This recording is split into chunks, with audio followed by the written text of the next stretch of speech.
From the New York Times, this is The New Washington. I'm Michael Barbaro. Today, White House lawyer Ty Cobb. Do you consider this to be a growing body of evidence that the president might have attempted to obstruct justice? I don't know whether or not such collusion existed. I don't know. The Department of Justice announced it is appointing a special independent counsel. Robert Mueller will methodically, professionally, quietly get to the bottom of this. The White House is bringing on board a gentleman by the name of Ty Cobb to oversee the response to the Russia investigations. Ty Cobb, who claimed the letter from the president to Mr. Comey is in fact wholly exonerating. The question, of course, on everybody's mind is, how do you decide I'm going to rock a handlebar mustache? And how do you just decide just to own that? I think you make that decision when you're adolescent, and I've had mine, except for maybe a couple of weeks since I was 19. And you just wake up one morning and say, let's curl those things? Yeah, I mean, what's a toothbrush for? Matt Apuzzo, who is Ty Cobb? Well, Ty Cobb, the lawyer, who is not Ty Cobb, famous baseball player. Right, who is dead. Who is dead. Ty Cobb, the lawyer, is President Trump's point lawyer at the White House for dealing with Robert Mueller. Robert Mueller, the special counsel investigating Russian meddling in the 2016 election, and what ties, if any, that those people around Trump have to that meddling. Right. You've said a number of times you are in full cooperation mode. What does that mean? So that means that you have sincere discussions, trying to flesh out things that they really need from us, making sure that we provide them in the most efficient way possible, and arrange for them to interview people and to obtain the documents that they require in order to conclude their preliminary inquiry. And the president, I assume, that he expects everybody's in the White House going to cooperate? Yes. That's just sort of a baseline understanding. That's a baseline, yes. If you're going to be in the White House, you're going to cooperate. That's right. Cobb is from Kansas. Tell me about his life story. He is a Great Bend, Kansas native. That's a really big part of his identity. I loved growing up in Kansas. Never learned to be afraid of anything. So whatever you do later in life borders on cockiness. He was a good baseball player. He's a distant relative of the famous Ty Cobb, baseball player, and by all accounts, a pretty good ball player growing up. Yeah, my dad had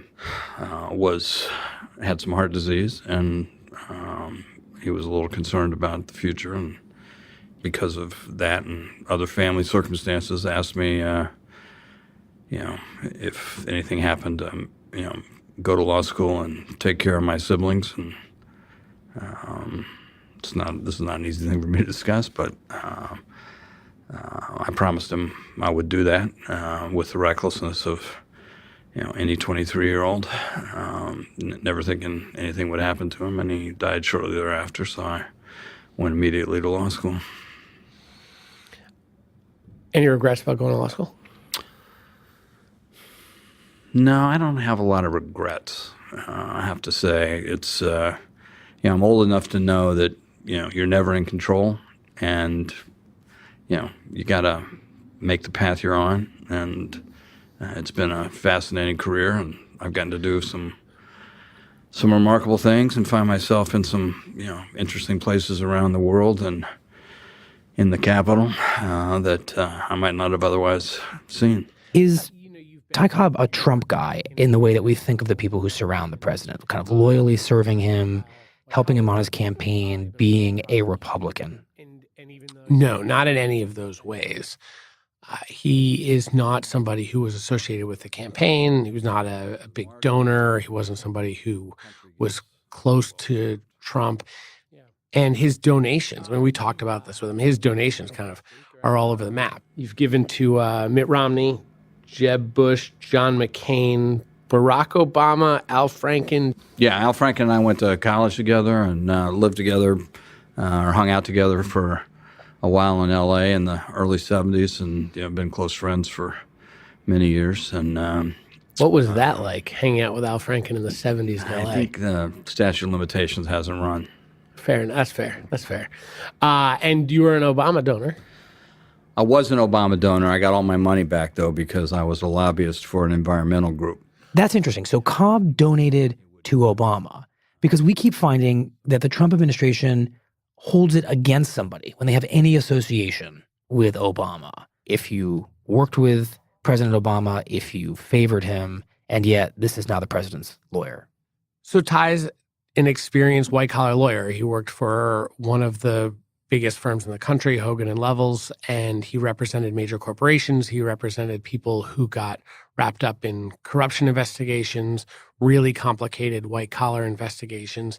And in the end, that's what this is. This is a really complicated white-collar investigation involving a lot of documents and a lot of potential witnesses on sensitive topics.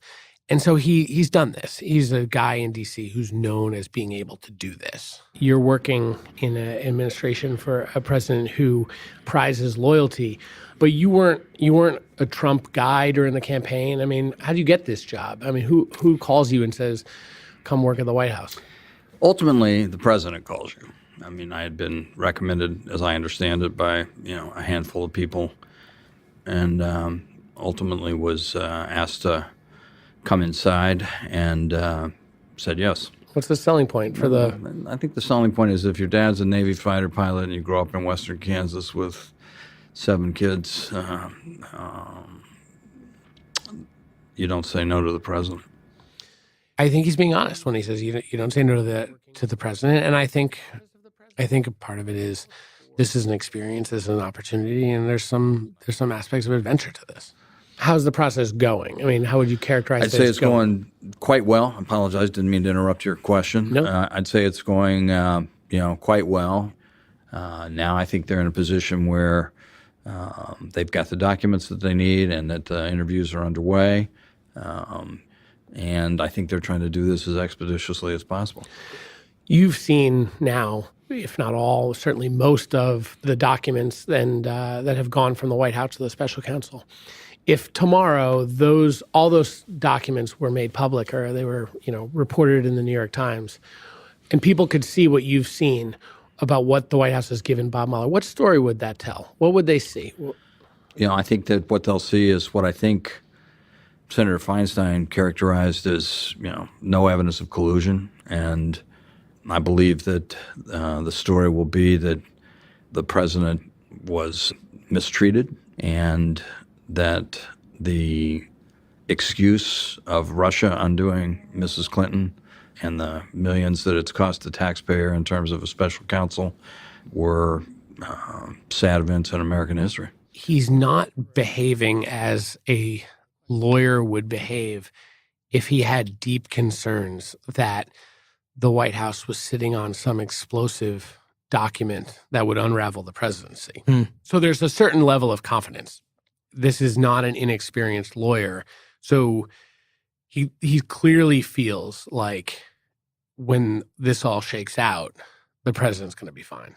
That is both a thing you say as a lawyer, but you also have to read a lawyer's body language and also read what his actions are showing you. And he has staked a posture that has said, this will all be fine. Breaking news tonight on special counsel Robert Mueller's case against Paul Manafort, the president's one-time campaign chairman. According to the New York Times, when federal agents executed a search warrant on Manafort's Virginia home 2 months ago, the special counsel followed up with a warning. His prosecutors told Manafort they planned to indict him, said 2 people close to the investigation. Matt, you yourself have reported that one of the president's most senior people in his campaign, Paul Manafort, may be indicted in the coming days as part of the special counsel investigation. So what is Ty Cobb's reaction to that? And how does that fit into the kind of confidence that you're describing? Well, we know that Paul Manafort, the former campaign chairman, has been told to expect an indictment. We know that Bob Mueller is also building a case against Michael Flynn, the former national security advisor. These are key people in the Donald Trump universe. And I said, hey, if Bob Mueller charges these guys, that puts pressure on them to give information against the president, right? To cooperate, get a better deal. So I think the president has been clear on this, although I think it's sort of underreported that I think he would be sad for them as a friend and a former colleague if process results in punishment or indictments. But to the extent that that happens, that's beyond his control, and obviously he's not trying to influence that in any way. But the president has no concerns in terms of any impact as to what happens to them on his campaign or on the White House. If they have done something wrong, is it Ty Cobb's contention that they did it wrong on their own and that it cannot be traced back in a meaningful way to senior people at the White House and to the president? Absolutely. And with Manafort, who was the campaign chairman, we know that much of what they're being looked at for, much of what Bob Mueller is looking at Paul Manafort for, predates his involvement with the campaign. And so if Paul Manafort were to be indicted, you can expect the White House to take a posture of, he was a campaign manager for 3 months, and these crimes have nothing to do with Russian collusion, and this doesn't prove that anybody in the White House or anybody in the campaign was in on a plan to hack Hillary Clinton's emails. So that is the posture that they're staking out right now. Basically, they don't have anything to give that implicates the president in anything wrong. It's wholly independent of the process that the White House is engaged in. And this might be an ignorant sounding question, but how can Ty Cobb know that? So that's not an ignorant question. That's a great question. So his job is to find out, both in emails and contemporaneous documents, and then obviously in conversations with people who were around the president at the time, and in conversations with President Trump's private lawyers and the campaign's lawyers and the people who were in the campaign, his job is to try to understand the universe of what was going on, both in the campaign and in the White House. So if he ends up getting surprised, then something has gone wrong, right? I mean, as a good lawyer, you want to try to minimize your surprises.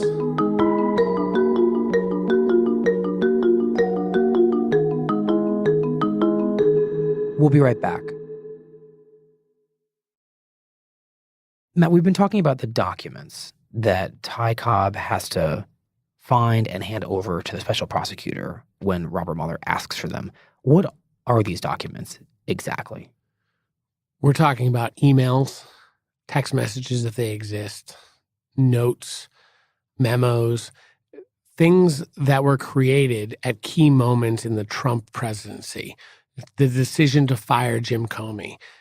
Jim Comey, the FBI director, kept contemporaneous notes that said the president told him to drop the investigation into Michael Flynn. Right. Mueller wants to see, all right, what records do you have on that? Why did you fire him? Did you fire him because he wouldn't shut down the Russia investigation? It's just because you're reminding me of the obstruction of justice. Is Ty Cobb confident that there will be no charges whatsoever against the president? Yeah, I asked him that question straight up.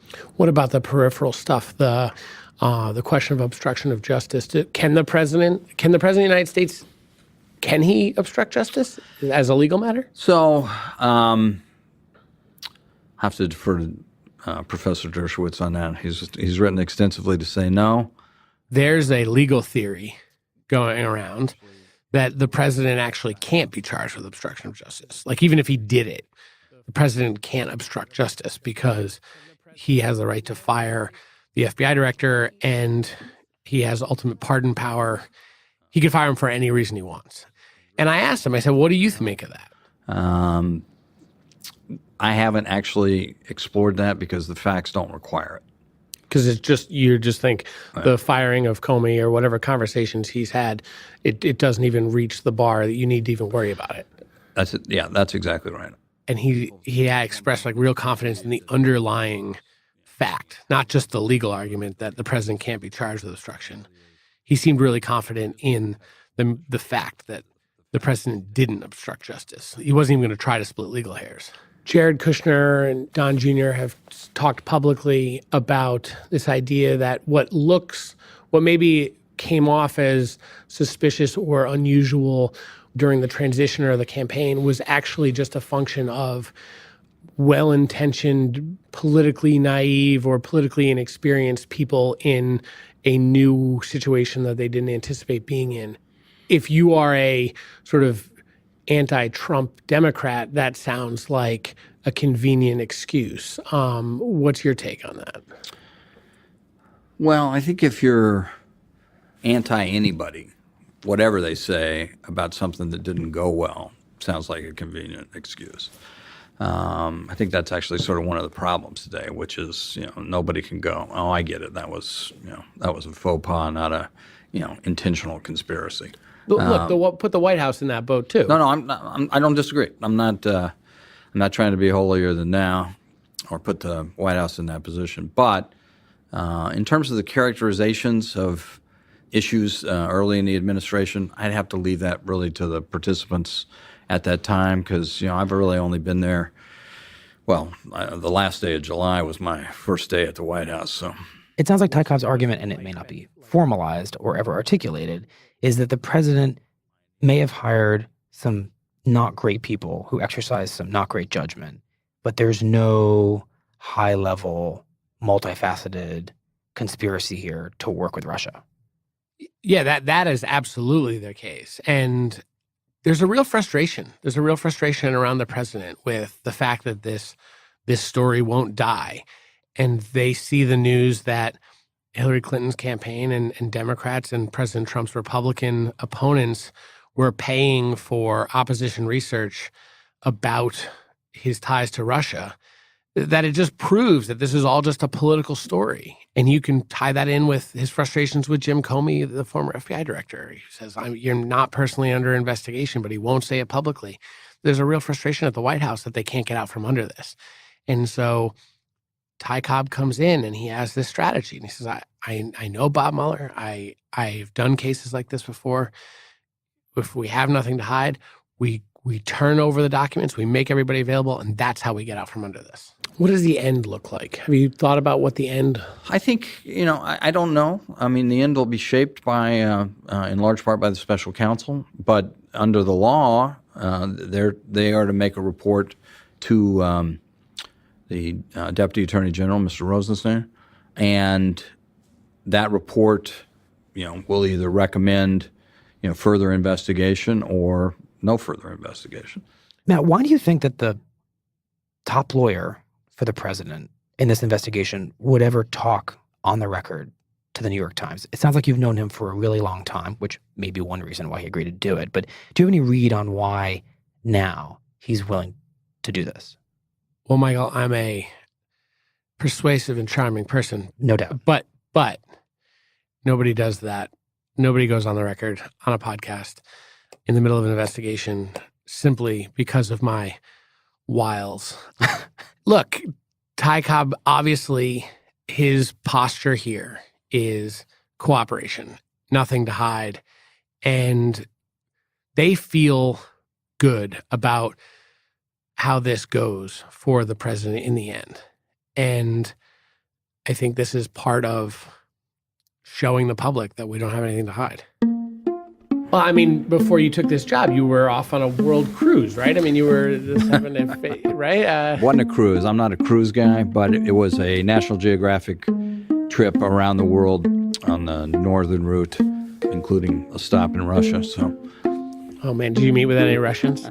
Was it you and Carter Page in the Russian ambassador? No, so I did not meet. Did you have to disclose it on your SF-86? I had to disclose that I had been there, and I did.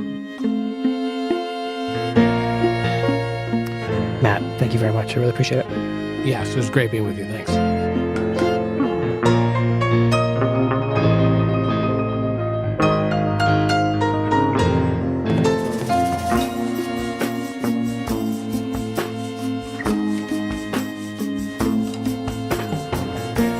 The New Washington is produced by Michael Simon Johnson and Michaela Bouchard. Brad Fisher is our engineer. Lisa Tobin is our executive producer. Samantha Hennig is our editorial director. Our theme music is by Jim Brunberg and Ben Landsberg of Wonderful. That's it for The New Washington. See you back here next weekend.